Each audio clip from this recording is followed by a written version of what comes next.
其實香港都可以做到一個世界級嘅運動員。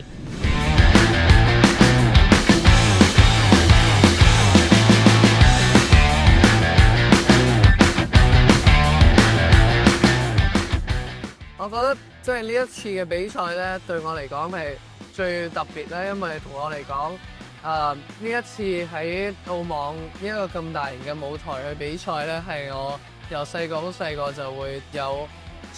諗過係好希望喺度打到咯，所以好多謝有咁多人支持我。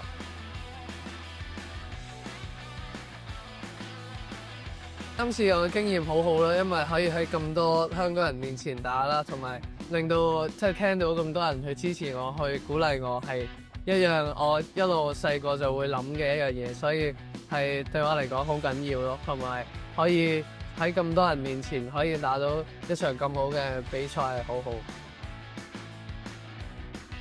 好多謝佢哋咁支持我啦，因為其實一啲都唔容易啦，喺香港做一個運動員，所以我要即係 keep 住繼續努力啦。咁希望可以令到更多人可以了解到我哋其實都一啲都唔弱啦。咁